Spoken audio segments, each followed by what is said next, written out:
فأعوذ بالله من الشيطان الرجيم بسم الله الرحمن الرحيم يا أيها الذين آمنوا اتقوا الله وكونوا مع الصادقين صدق الله العظيم۔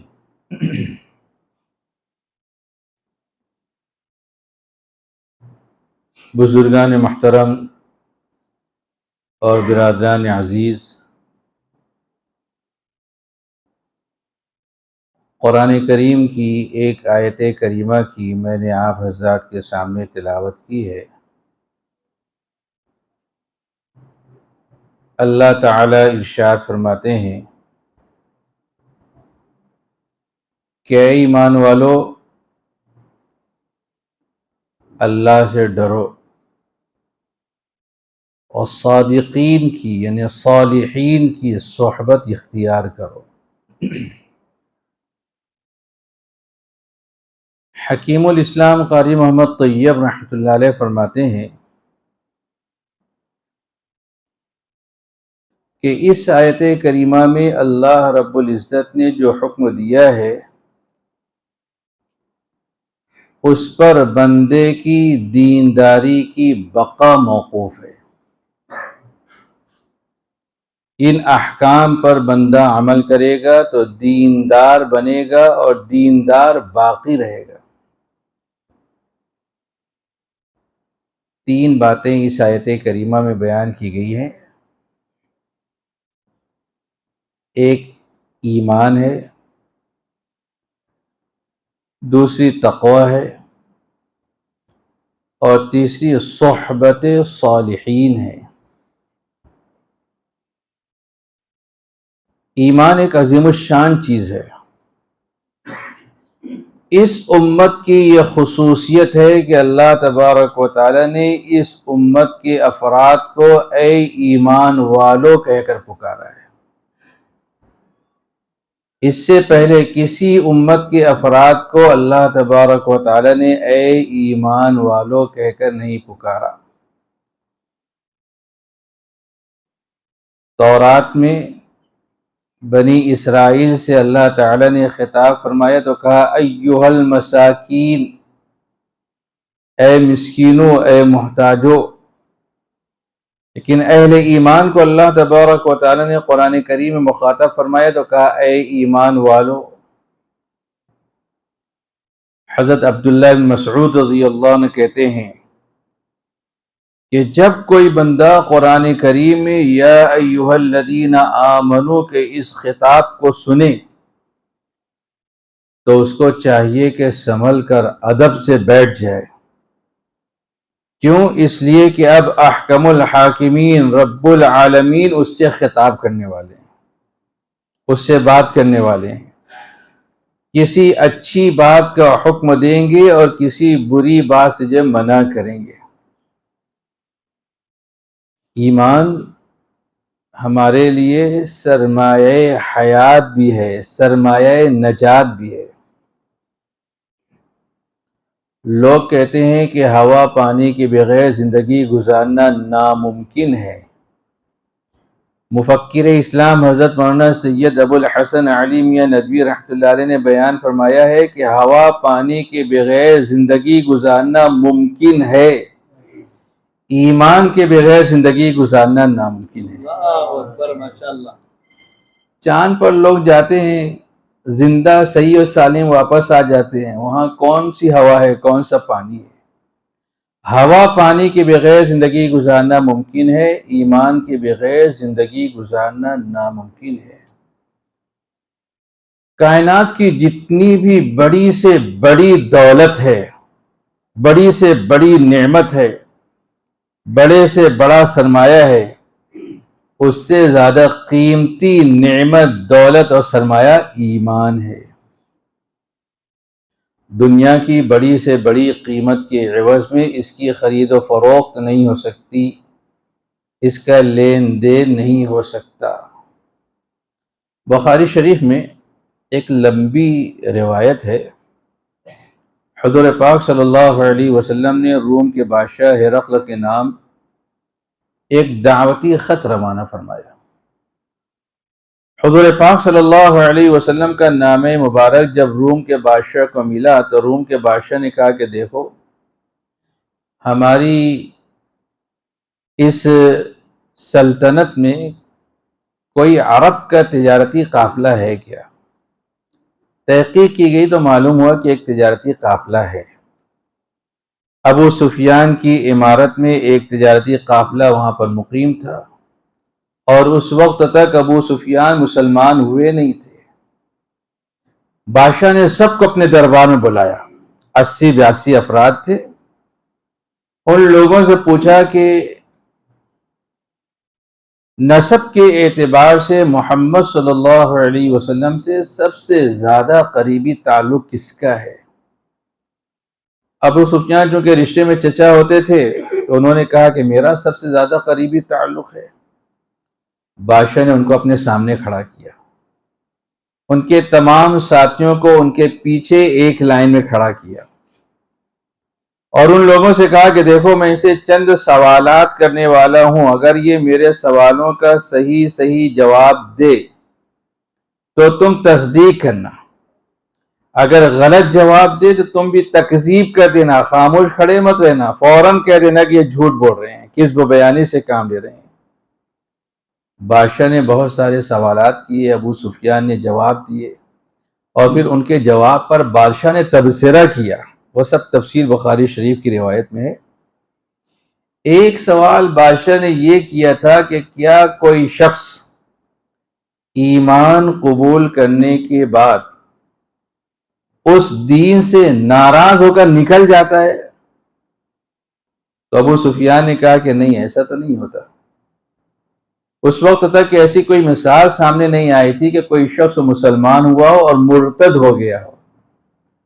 ابو سفیان نے کہا کہ ایسا نہیں ہوتا ہے۔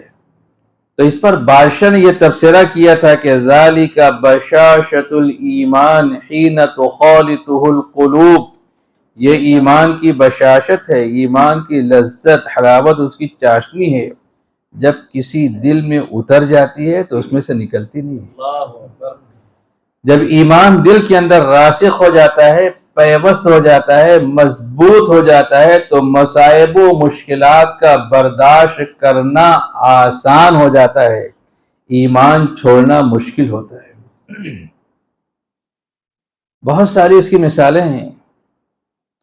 حضرت عمر فاروق رضی اللہ عنہ کا زمانہ خلافت ہے، 1000 کے لشکر پر حضرت عبداللہ ابن حذافہ سہمی رضی اللہ عنہ کو امیر مقرر کر کے حضرت عمر رضی اللہ عنہ نے ملک روم کی طرف روانہ فرمایا۔ قافلہ ملک روم کی سرحد میں داخل ہوا۔ یہ کم تھے، دشمن کثیر تعداد میں تھے، گرفتار ہو گئے۔ ان کو گرفتار کر کے عیسائی بادشاہ کے سامنے پیش کیا گیا۔ روم کے اندر زیادہ تر عیسائی بستے تھے، حکومت بھی عیسائیوں کی تھی۔ عیسائی بادشاہ کے سامنے جب ان کو پیش کیا گیا تو اس بادشاہ نے کہا کہ دیکھو، ایمان چھوڑ دو، اگر تم ایمان چھوڑ دو گے تو ہم تم کو مال و دولت بھی دیں گے، زمین جائیداد بھی دیں گے، حکومت و سلطنت میں بھی حصہ دیں گے۔ حضرت عبداللہ بن حذافہ سہمی رضی اللہ عنہ سمجھ گئے کہ یہ ایمان کا سودا ہو رہا ہے۔ انہوں نے اس پیشکش کو ٹھکرا دیا، کہا کہ ہم کو مال و دولت بھی نہیں چاہیے، حکومت و سلطنت بھی نہیں چاہیے، زمین جائیداد بھی نہیں چاہیے، ہم کو ہمارا ایمان عزیز ہے۔ بادشاہ نے کہا کہ اگر تم میری بات نہیں مانو گے تو پھر تم سب کو جیل میں بند کر دوں گا اور سخت سزا دوں گا۔ حضرت عبداللہ بن حذافہ سہمی رضی اللہ عنہ نے کہا کہ جتنی سزا دینا چاہو دے لو، ہم ایمان نہیں چھوڑ سکتے۔ بادشاہ نے جیل میں بند کر دیا، اذیت ناک سزائیں ان کو دی جاتی تھیں۔ پھر ایک دن بادشاہ کو پتہ نہیں کیا سوجھی، اس نے ایک بڑی آگ جلائی، اس کے اوپر ایک بڑی کڑھائی رکھی، اس کڑھائی کو جو تیل سے بھرا، تیل کو جو خوب گرمایا، خوب پکایا۔ جب تیل خوب پک گیا تو جیل خانے میں سے ایک قیدی کو بلا کر کے اس کھولتے ہوئے تیل میں ڈال دیا۔ چند سیکنڈ میں اس کے جسم کا گوشت و پوست جو جل گیا، ہڈیاں چمکنے لگی۔ پھر حضرت عبداللہ ابن حذافہ سہمی رضی اللہ عنہ سے کہا کہ جس طریقے سے اس قیدی کا حال کیا گیا ہے تمہارا حال بھی کر دیا جائے گا، اب بھی موقع ہے، ایمان چھوڑ دو۔ حضرت عبداللہ ابن حذافہ سہمی رضی اللہ عنہ نے کہا کہ اس قیدی کا جو انجام ہوا وہ انجام میرا ہو جائے مجھ کو پسند ہے، لیکن پھر بھی میں ایمان نہیں چھوڑوں گا۔ بادشاہ نے کہا کہ اٹھاؤ اور ڈالو ان کو بھی۔ جب ان کو اٹھا کر کے اس کھولتے ہوئے تیل میں لوگ ڈالنے لگے تو بے اختیار ان کی آنکھوں سے آنسو جاری ہو گئے اور رونے لگے۔ بادشاہ نے کہا رک جاؤ، واپس بلاؤ۔ بادشاہ نے کہا کہ دیکھو، جب تمہاری آنکھوں کے سامنے تمہاری موت آ گئی تو تم ڈر گئے، تم رونے لگے۔ تو حضرت عبداللہ ابن حذافہ سہمی رضی اللہ عنہ نے کیا شاندار بات کہی، کہا کہ اے بیوقوف بادشاہ، میں اس لیے نہیں رو رہا ہوں کہ میری جان جا رہی ہے، میں تو اس لیے رو رہا ہوں کہ اللہ تبارک و تعالیٰ نے میرے جسم میں ایک جان رکھی ہے۔ اگر کبھی اللہ تعالیٰ میرے ہر روئے کے بدلے میں ایک جان رکھے تو میں ان تمام جانوں کو اللہ کی راہ میں قربان کر دوں گا اور ایمان چھوڑنے کا خیال پھر بھی دل میں نہیں لاؤں گا۔ اس کو کہتے ہیں استقامت، دین پر ثابت قدمی، دین پر مضبوطی۔ ایمان کے ساتھ شریعت میں یہ استقامت بھی مطلوب ہے۔ بہت سی قرآنی بشارتیں ایمان کے بعد استقامت کی صفت پر ہیں۔ قرآن کریم میں اللہ عز و جل نے ارشاد فرمایا ہے ان الذین قالوا ربنا اللہ، بے شک وہ لوگ جنہوں نے یہ کہا کہ ہمارا رب اللہ ہے، یعنی ایمان لائے، ثم استقاموا، پھر اپنی اس بات پر مضبوطی کے ساتھ جم گئے، تتنزل علیہم الملائکہ، تو ان پر فرشتوں کا نزول ہوتا ہے اور فرشتے یہ خوشخبری سناتے ہیں اللہ تخافوا، خوف مت کھاؤ، ولا تحزنوا، غم مت کرو، وابشروا بالجنۃ التي کنتم توعدون، اور اس جنت کی بشارت اور خوشخبری حاصل کرو جس کا تم سے وعدہ کیا گیا تھا۔ مفسرین کرام بیان فرماتے ہیں کہ موت کے وقت فرشتے آتے ہیں اور یہ خوشخبری سناتے ہیں، لیکن بعض مفسرین کرام نے یہ بھی بیان فرمایا ہے کہ موت کے وقت پر موقوف نہیں ہے۔ ایمان کے ساتھ استقامت کی صفت جس بندے کی زندگی میں ہوتی ہے، موت سے پہلے بھی کوئی مشکل پیش آتی ہے تو فرشتوں کا نزول ہوتا ہے اور فرشتے آ کر کے یہی بشارت اور خوشخبری سناتے ہیں اللہ تخافوا ولا تحزنوا۔ حضرت سفیان بن عبداللہ ثقفی رضی اللہ عنہ نے حضور پاک صلی اللہ علیہ وسلم سے کہا کہ اللہ کے رسول صلی اللہ علیہ وسلم، مجھے دین و ایمان کے تعلق سے کوئی ایسی جامع بات بتلا دیجئے کہ میں اس پر عمل کروں اور کامیاب ہو جاؤں۔ حضور پاک صلی اللہ علیہ وسلم نے ارشاد فرمایا قل آمنت باللہ ثم استقم، یعنی اللہ پر ایمان لانے کا اقرار کرو اور اپنے اس اقرار پر مضبوطی کے ساتھ جم جاؤ۔ ابھی اس کی تفصیل بیان کرنے کا موقع نہیں ہے، آگے کا مضمون رہ جائے گا۔ اگر ایمان کے بعد استقامت کی صفت سے بندہ متصف ہو جائے تو پوری دنیا کے لوگ دشمن ہو جائیں، اس ایمان پر استقامت کا مظاہرہ کرنے والے بندے کا کوئی کچھ بگاڑ نہیں سکتا۔ سفیان ابن عبداللہ ثقفی رضی اللہ عنہ کو حضور پاک صلی اللہ علیہ وسلم نے اسی بات کی تعلیم دی کہ اپنے ایمان پر استقامت کا مظاہرہ کرو، کوئی تمہارا کچھ بگاڑ نہیں سکے گا۔ حضرت عبداللہ ابن حذافہ سہمی رضی اللہ عنہ نے استقامت کا مظاہرہ کیا۔ بادشاہ نے کہا کہ اچھا ایک کام کرو، تم میری پیشانی کا بوسہ دے دو تو میں تم کو بھی چھوڑ دوں گا، تمہارے تمام ساتھیوں کو بھی چھوڑ دوں گا۔ حضرت عبداللہ ابن حذافہ سہمی رضی اللہ عنہ نے سوچا کہ اگر یہ جان آج بچ جاتی ہے تو پھر کسی دوسرے مارکے میں کام آئے گی۔ اس عیسائی بادشاہ کی پیشانی کا بوسہ دیا، بادشاہ نے سب کو چھوڑ دیا، جانے دیا۔ یہ مدینہ منورہ واپس آئے، حضرت عمر فاروق رضی اللہ عنہ کو کارگزاری سنائی، حضرت عمر رضی اللہ عنہ نے ان کی بات سن کر کے سب مسلمانوں کو مسجد نبوی میں اکٹھا کر لیا اور جمع کر لیا، اور کہا کہ سب مسلمانوں پر واجب ہے کہ عبداللہ ابن حذیفہ سہمی کی پیشانی کا بوسہ دیں، اور خود امیر المومنین حضرت عمر فاروق رضی اللہ عنہ نے آگے بڑھ کر کے ان کی پیشانی کا بوسہ دیا۔ کیوں؟ اس لیے کہ یہ جنگ ہار کر نہیں، جنگ جیت کر آئے تھے۔ ان کے ایمان کا سودا کیا گیا تھا، ایمان کی قیمت لگا دی گئی تھی، اور یہ اپنے ایمان کو بچا کر واپس آئے تھے۔ حضرت عمر فاروق رضی اللہ عنہ نے اس جذبے کی قدر کی۔ ایمان اتنی عظیم الشان چیز ہے، دنیا میں بھی عزت و سعادت سے سرفراز کرنے والی یہ نعمت ہے، اور آخرت کے اندر بھی کامیابی اور کامرانی دلانے والی یہ نعمت ہے۔ آپ نے سنا ہوگا کہ جو بندہ رائی کے دانے کے برابر بھی ایمان بچا کر لے جائے گا، اللہ تبارک و تعالیٰ اس کو اس دنیا سے 10 گنا بڑی جگہ جنت میں عطا فرمائیں گے۔ مسلم شریف میں روایت ہے،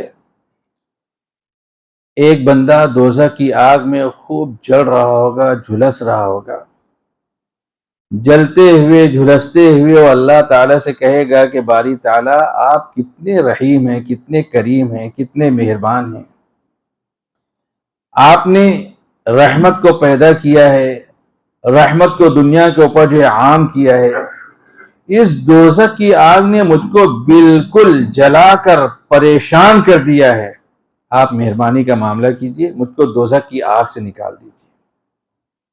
صرف وہ دوزخ کی آگ سے نکالیے، دوزخ کے دروازے پر بیٹھائیے، بس۔ اللہ تعالیٰ اس سے کہیں گے کہ اگر تیرا یہ مطالبہ پورا کروں گا تو اور زیادہ کی تمنا کرے گا۔ وہ کہے گا کہ نہیں، صرف مجھ کو دوزخ کی آگ سے نکال دیجیے۔ اللہ تعالیٰ ہیں رحیم، مہربان، اللہ تعالیٰ اس پر کرم اور مہربانی کا معاملہ کریں گے، اس کی درخواست پر دوزخ کی آگ سے اس کو نکال دیں گے، دوزخ کے دروازے پر بیٹھا دیں گے۔ جب تک اس کے لیے بیٹھا رہنا مقدر ہوگا، بیٹھا رہے گا، پھر کہے گا باری تعالیٰ آپ کتنے رحیم ہیں، کتنے کریم ہیں، دوزخ کی آگ سے آپ نے مجھ کو نجات دے دی، لیکن اس کی آنچ اور گرم گرم دھواں تو یہاں تک آ رہا ہے، وہ سامنے درخت نظر آ رہا ہے، اس کے سائے میں پہنچا دیجیے تاکہ دھوئیں سے بھی بچ جاؤں۔ اللہ تعالیٰ اس سے کہیں گے کہ تو نے وعدہ کیا تھا کہ زیادہ کی تمنا نہیں کروں گا۔ وہ کہے گا کہ ہاں میں نے یہ وعدہ کیا تھا، لیکن آپ نے اتنا کیا ہے، اور کر دیجیے۔ اللہ تعالیٰ اس سے کہیں گے کہ اگر درخت کے سائے میں پہنچایا تو اور زیادہ کی تمنا کرے گا۔ وہ کہے گا نہیں، صرف وہ درخت کے سائے میں بیٹھا رہوں گا، بس، اس سے زیادہ کی تمنا نہیں کروں گا۔ اللہ تعالیٰ اس پر مہربانی کا معاملہ کریں گے، اس کو دوزخ کی آگ سے اور دور کر دیں گے، درخت کے سائے میں پہنچا دیں گے۔ جب تک اس کے لیے یہاں بیٹھا رہنا مقدر ہوگا، بیٹھا رہے گا۔ پھر اللہ تعالیٰ سے کہے گا کہ باری تعالیٰ آپ نے دوزخ کی آگ سے نجات دی، اس کی گرم گرم آنچ سے نجات دی، درخت کے اس سائے میں پہنچایا، تھوڑا اور مہربانی کا معاملہ کیجیے، جنت کے دروازے پر بیٹھا دیجیے۔ اللہ تعالیٰ اس سے کہیں گے تو نے کہا تھا کہ زیادتی کی تمنا نہیں کروں گا۔ وہ کہے گا کہ ہاں بات بالکل صحیح ہے، لیکن آپ نے اتنی مہربانی کی ہے، اور کر دیجیے۔ کہاں جنت میں داخل ہونے کا مطالبہ کر رہا ہوں، صرف وہ جنت کے دروازے پر بیٹھا رہوں گا اور باہر سے جنت کا منظر دیکھوں گا، جنت کی نعمتیں دیکھوں گا۔ اللہ تعالیٰ اس سے کہیں گے کہ اگر تجھ کو جنت کے دروازے پر پہنچایا تو اور زیادہ کی تمنا کرے گا۔ وہ کہے گا کہ نہیں، اللہ تعالیٰ سے وعدہ کر لے گا کہ نہیں، اس سے آگے بڑھنے کی تمنا نہیں کروں گا۔ اللہ تعالیٰ اور مہربانی کا معاملہ کریں گے، اس کو جنت کے دروازے پر بیٹھا دیں گے۔ جنت کے دروازے پر بیٹھ کر جنت کی نعمتوں کو وہ دیکھتا رہے گا، جنتیوں کے احوال کو دیکھتا رہے گا۔ پھر جب تک بیٹھا رہنا مقدر رہے گا، بیٹھا رہے گا۔ پھر اللہ تعالیٰ سے کہے گا باری تعالیٰ آپ نے کرم اور مہربانی کا معاملہ فرمایا، دوزخ کی آگ سے نجات دی، دوزخ کی گرم گرم آنچ سے نجات دی، درخت کے سائے میں پہنچایا، جنت کے دروازے پر پہنچایا۔ اب تھوڑی اور مہربانی کا معاملہ کیجئے، مجھ کو اتنا موقع دیجئے جنت میں اندر جا کر سیر و تفریح کر کے آؤں بس۔ اللہ تعالیٰ اسے کہیں گے تو نے کیا کہا تھا کہ زیادتی کا مطالبہ نہیں کروں گا، پھر اب یہ مطالبہ کر رہا ہے۔ وہ کہے گا کہ باری تعالیٰ جنت میں رہوں گا نہیں، گھوم پھر کر واپس آ جاؤں گا، پھر یہیں بیٹھوں گا۔ اللہ تعالیٰ اس پر مہربانی کا معاملہ کریں گے اور اس کو جنت میں داخل ہونے کا موقع عطا فرمائیں گے۔ یہ جنت میں جائے گا تو ہو سکتا ہے سوچے گا کہ کوئی جگہ خالی ملی تو اللہ تعالیٰ سے آ کر کہوں گا کہ جنت میں وہ جگہ خالی ہے، وہ جگہ مجھ کو دے دیجیے۔ جنت میں گھوم پھر کر آئے گا، اس کو کوئی جگہ خالی نظر نہیں آئے گی، ساری جگہیں بھری ہوئی ہیں، سارے بنگلے بھرے ہوئے۔ وہ گھوم پھر کر واپس آ جائے گا۔ اللہ تعالیٰ اس سے پوچھیں گے کہ جنت میں گھوم کر آ گیا؟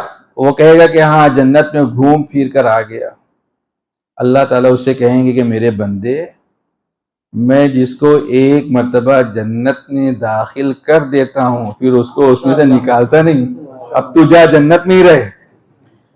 وہ کہے گا کہ باری تعالیٰ کہاں رہوں، جنت میں کوئی جگہ تو خالی نہیں ہے۔ اللہ تعالیٰ کہیں گے کہ جتنی بڑی دنیا ہے اتنی بڑی جگہ میں تجھ کو جنت میں دیتا ہوں، جا لے لے۔ وہ کہے گا اتسخرونی وانت الملک، بادشاہ ہو کر کے آپ میرے ساتھ میں مذاق کر رہے ہیں، کہیں کوئی جگہ خالی نہیں ہے اور آپ اتنی بڑی جگہ دینے کی بات کر رہے ہیں۔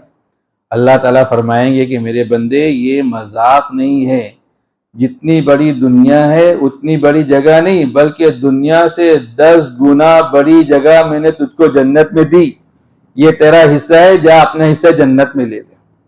یہ وہ شخص ہوگا جس کو اللہ تبارک و تعالیٰ سب سے آخر میں ایمان کی وجہ سے دوزخ کی آگ سے نکالیں گے اور اس کو جنت میں داخلہ عطا فرمائیں گے۔ اس دنیا سے 10 گنا بڑی جگہ اللہ تعالیٰ اس کو جنت میں عطا فرمائیں گے۔ اپنے ایمان اور اعمال کی بنا پر جو بندے پہلے مرحلے میں جنت میں جائیں گے ان کی جنت کا جو ہے کیا حال ہوگا، کیا عالم ہوگا، اس کا اندازہ لگایا جا سکتا ہے۔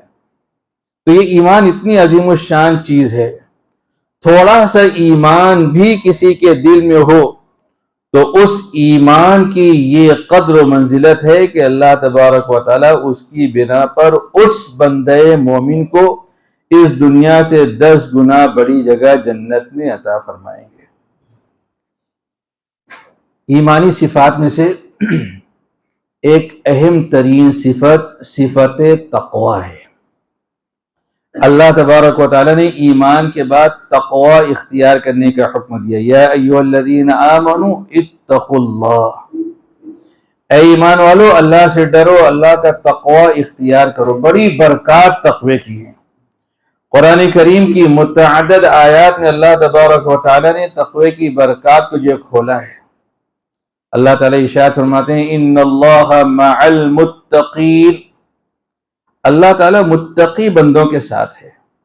جو تقوی شعار بندے ہیں، متقی و پرہیزگار بندے ہیں، اللہ تبارک و تعالیٰ کی معیت ان کو حاصل ہوتی ہے۔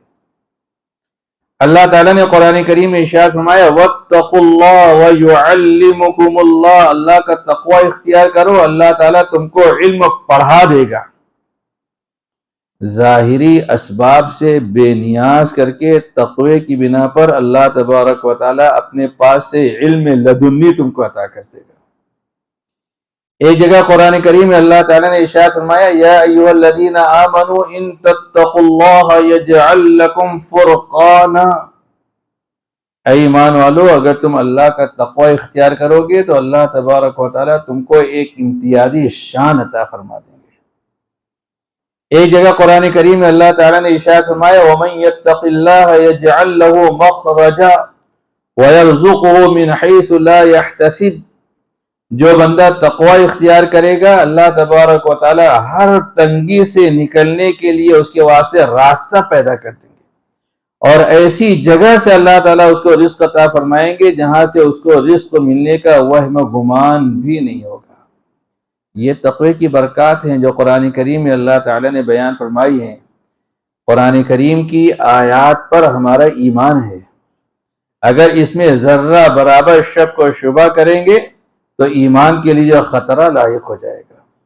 قرآنی آیات کے اندر تقوی کی برکات کو بیان کرنے کے بعد احادیث مبارکہ طیبہ میں بھی تقوی کی بے نہایت برکات کو جو بیان کیا گیا ہے۔ حضرت معاذ بن جبل رضی اللہ عنہ حضور پاک صلی اللہ علیہ وسلم کے ایک صحابی ہیں۔ تمام صحابہ عمدہ ہیں، اچھے ہیں، بہتر ہیں، ان کی کوئی مثال نہیں، ان کا کوئی جواب نہیں، لیکن حضرت معاذ بن جبل رضی اللہ عنہ کے بارے میں حضور پاک صلی اللہ علیہ وسلم اور ارشاد فرماتے ہیں نعم الرجل معاذ بن جبل، معاذ بن جبل کتنے اچھے آدمی ہیں۔ حضور پاک صلی اللہ علیہ وسلم نے ارشاد فرمایا کہ اعلم بامتی بالحرام والحلال معاذ بن جبل، میری امت میں حرام و حلال کا سب سے زیادہ علم رکھنے والے حضرت معاذ بن جبل رضی اللہ عنہ۔ ایک حدیث شریف میں حضور پاک صلی اللہ علیہ وسلم نے ارشاد فرمایا کہ معاذ بن جبل رضی اللہ عنہ قیامت کے دن علماء کی ایک جماعت کے امام ہوں گے، اتنا مقام و مرتبہ ان کا بلند ہے۔ حضور پاک صلی اللہ علیہ وسلم نے ان کو یمن کا حاکم یا قاضی بنا کر روانہ فرمایا، چونکہ حضور پاک صلی اللہ علیہ وسلم کے حکم پر ایک کام کی تکمیل کے لیے جا رہے تھے، اس لیے آپ صلی اللہ علیہ وسلم کچھ دور تک ان کو روانہ کرنے کے لیے ساتھ ساتھ میں گئے۔ کس طرح؟ حضرت معاذ بن جبل رضی اللہ عنہ حضور پاک صلی اللہ علیہ وسلم کے حکم سے سواری پر سوار تھے، اور حضور پاک صلی اللہ علیہ وسلم ان کے ساتھ پیدل چل رہے تھے۔ جب ایک جگہ ایسی آئی کہ وہاں سے معاذ بن جبل رضی اللہ عنہ چلے جائیں گے یمن کی طرف، اور حضور پاک صلی اللہ علیہ وسلم واپس تشریف لے آئیں گے مدینہ منورہ کی طرف، تو آپ صلی اللہ علیہ وسلم نے ارشاد فرمایا کہ معاذ شاید یہ تمہاری میری آخری ملاقات ہے۔ حضرت معاذ بن جبل رضی اللہ عنہ جتنی حضور پاک صلی اللہ علیہ وسلم سے محبت کرتے تھے، اتنی ہی حضور پاک صلی اللہ علیہ وسلم بھی ان سے محبت کرتے تھے۔ ایک مرتبہ حضور پاک صلی اللہ علیہ وسلم نے ان کا ہاتھ پکڑا اور کہا کہ انی لأحبک یا معاذ، اے معاذ میں تم سے محبت کرتا ہوں۔ اور محبت میں حضور پاک صلی اللہ علیہ وسلم نے ہدیہ محبت دیا، ارشاد فرمایا کہ ہر نماز کے بعد اس دعا کو پڑھنا کبھی ترک مت کرنا، اللہم اعنی علی تلاوت القرآن وذکرک وشکرک وحسن عبادتی۔ اتنے محبوب تھے حضور پاک صلی اللہ علیہ وسلم، ان کے محبوب، یہ حضور پاک صلی اللہ علیہ وسلم کے محبوب۔ کہا کہ معاذ شاید یہ تمہاری میری آخری ملاقات ہے، اس کے بعد تم مدینہ منورہ آؤ گے تو میری ظاہری حیات دنیا کے اندر باقی نہیں رہے گی، تم میری قبر پر سے گزرو گے۔ جدائی اور فراق یہ بات سن کر کے حضرت معاذ بن جبل رضی اللہ عنہ کی آنکھوں میں آنسو آ گئے۔ حضور پاک صلی اللہ علیہ وسلم نے اپنا رخ پھیر لیا۔ شارحین حدیث کہتے ہیں کہ اس موقع پر حضور پاک صلی اللہ علیہ وسلم کی آنکھوں میں بھی آنسو آ گئے تھے، اور حضور پاک صلی اللہ علیہ وسلم نے رخ اس لیے پھیرا کہ حضرت معاذ بن جبل حضور پاک صلی اللہ علیہ وسلم کی آنکھوں کا آنسو نہ دیکھ سکیں۔ اگر حضور پاک صلی اللہ علیہ وسلم کی آنکھوں کے آنسو وہ دیکھ لیتے تو وہ تو بغیر مارے مر جاتے، زندہ ہی زمین میں گڑ جاتے۔ ان کو اس تکلیف و اذیت سے بچانے کے لیے حضور پاک صلی اللہ علیہ وسلم نے رخ پھیر لیا۔ اس کے بعد جو بات ارشاد فرمائی وہ میں سنانا چاہتا ہوں۔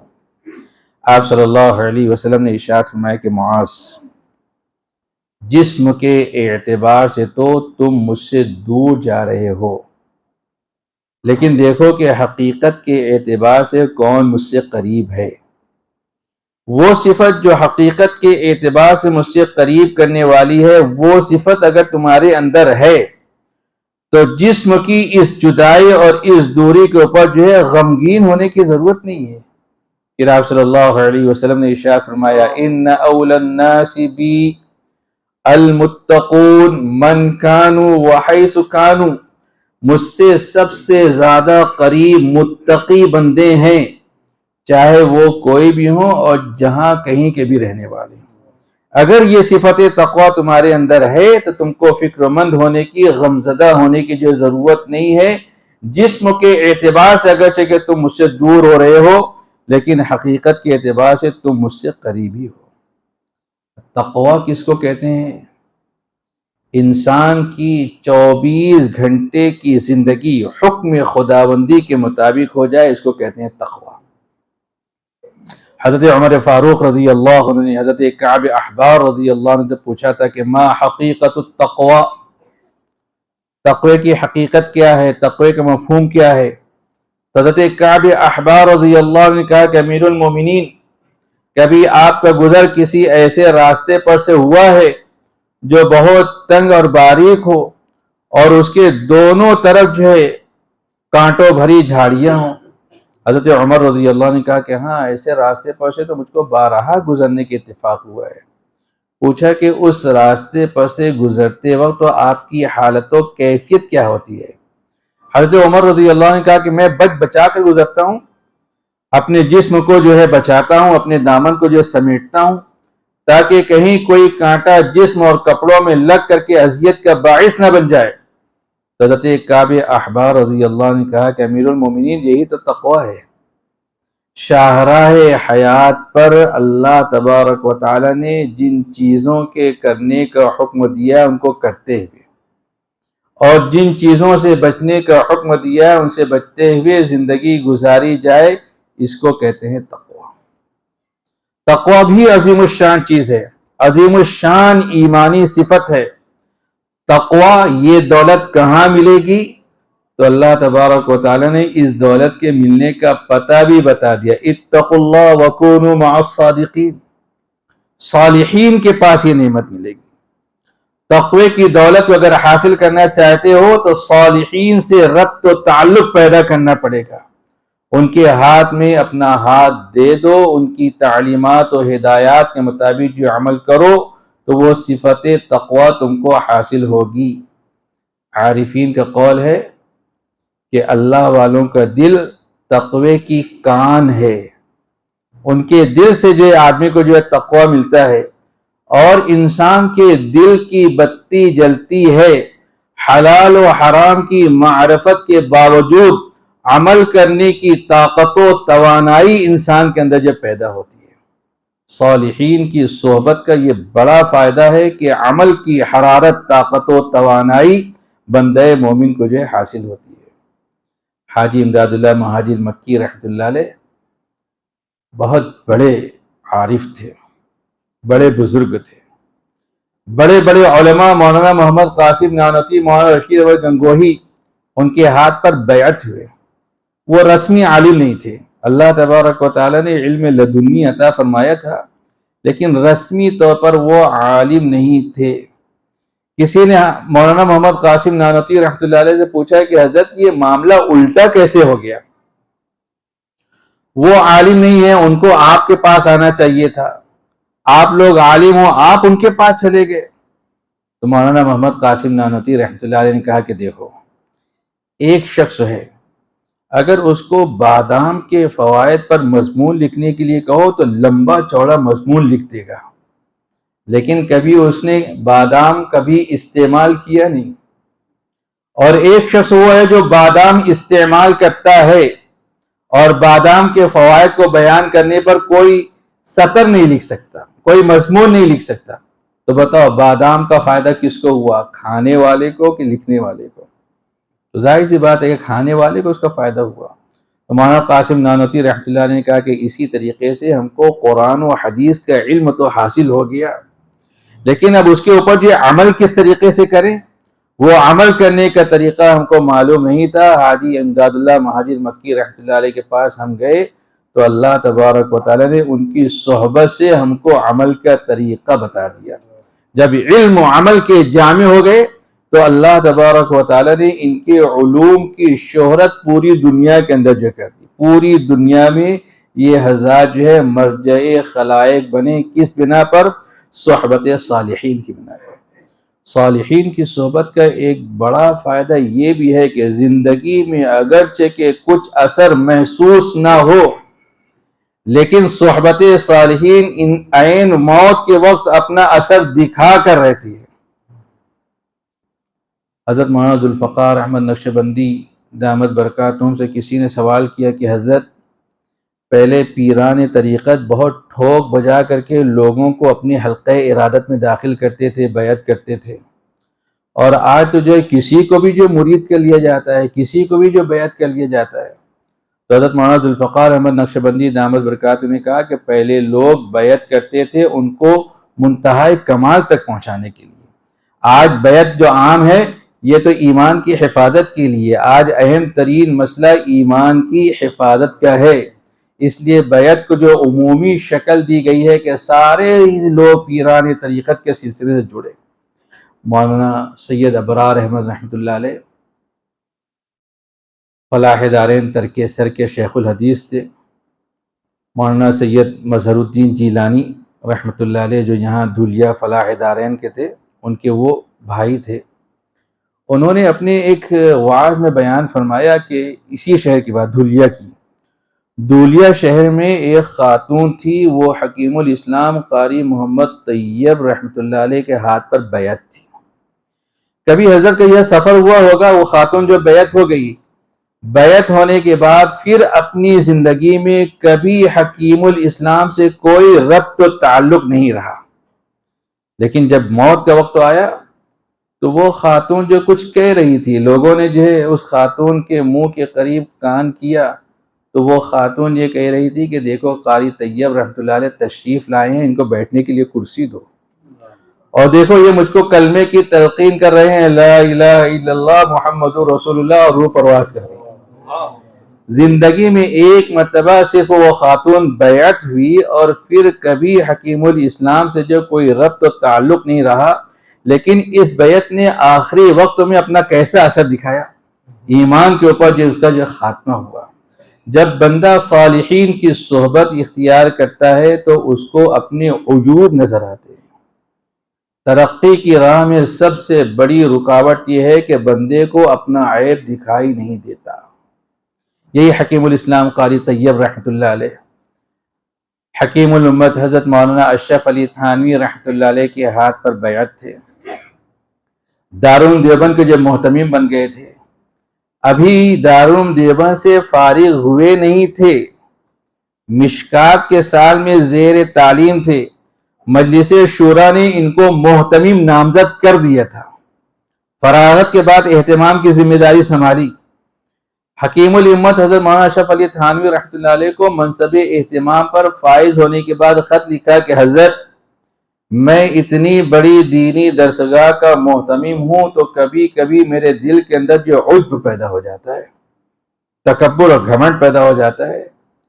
حکیم الامت مولانا اشرف علی تھانوی رحمۃ اللہ علیہ نے کہا کہ ارے یہ تو بہت خطرناک مرض ہے، اس مرض کا علاج دارالعلوم دیوبند میں رہتے ہوئے نہیں ہوگا، تم کو یہاں تھانہ بھون کی خانقاہ میں آنا پڑے گا، یہاں آ کر کے جو تم کو ایڈمٹ ہونا پڑے گا، اس کا علاج کروانا پڑے گا، تب یہ بیماری دور ہوگی۔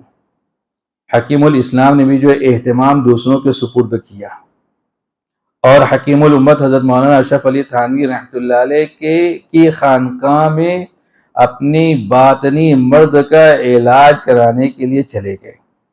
جب کوئی سالک اپنے آپ کو مکمل طور پر اپنے شیخ اور پیر کے تابع و حوالے کرتا ہے تو جب ہی اس کے باطنی امراض کی جو اصلاح ہوتی ہے۔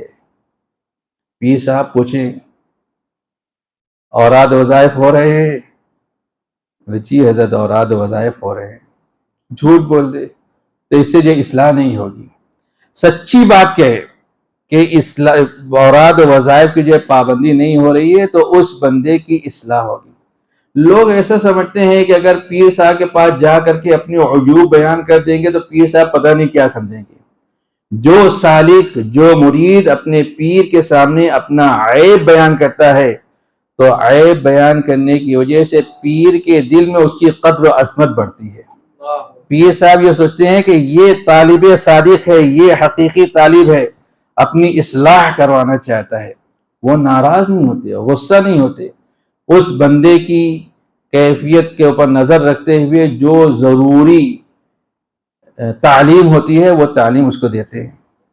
تو حکیم الاسلام نے جو اہتمام دوسروں کو سپرد کیا، چلے گئے تھانہ بھون، اور یہ بات بھی طے نہیں ہے کہ کتنے دنوں تک جو رہنا ہے، اپنے آپ کو جو وہاں جا کر کے مولانا اشرف علی تھانوی رحمۃ اللہ علیہ کے حوالے کر دیا۔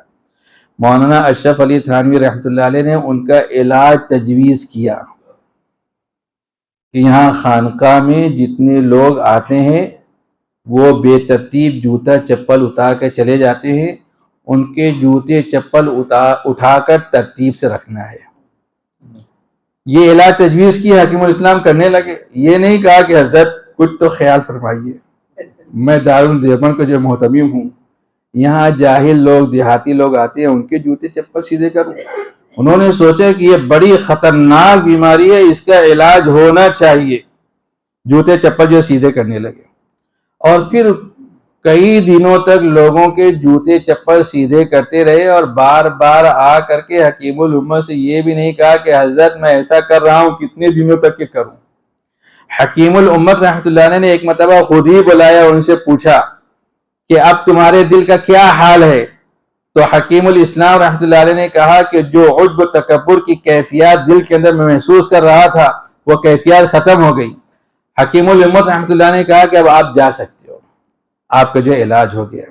اپنا علاج، باطنی مرض کا علاج کروانے کے بعد حکیم الاسلام رحمۃ اللہ علیہ منصب اہتمام پر جب دوبارہ واپس آئے تو ان کے ذریعے سے اللہ تبارک و تعالی نے پوری دنیا کے اندر دارالعلوم دیوبند کو جو ہے تعارف کروایا، اور 50 سال تک منصب اہتمام پر جو ہے فائز رہ کر کے پوری دنیا کے اندر جو اسلام کی ترجمانی کا فریضہ خوش اسلوبی کے ساتھ مجھے انجام دیا ہے۔ تو اگر یہ خیال، یہ جذبہ ہمارے اور آپ کے دلوں کے اندر بھی جو پیدا ہو جائے کہ اپنا جو بھی باطنی عیب ہو اپنے پیر کے سامنے، اپنے شیخ کے سامنے جو بیان کریں گے، اور پھر جو وہ نسخہ تجویز کریں گے اس کے اوپر جو ہے مکمل طور پر جو عمل کریں گے، تو اللہ تبارک و تعالی جو اصلاح فرمائیں گے تو وہ اصلاح دنیا کے اندر بھی جو سعادت کا ذریعہ بنے گی، آخرت کے اندر بھی جو کامیابی اور کامرانی کا جو ذریعہ بنے گی۔ انہی چند باتوں پر جو اکتفا کرتا ہوں اور دعا کرتا ہوں کہ اللہ تبارک و تعالی مجھے بھی، آپ تمام حضرات کو بھی کہی گئی تمام باتوں پر عمل کرنے کی توفیق عطا فرمائے۔ وآخر دعوانا ان الحمد للہ رب العالمین۔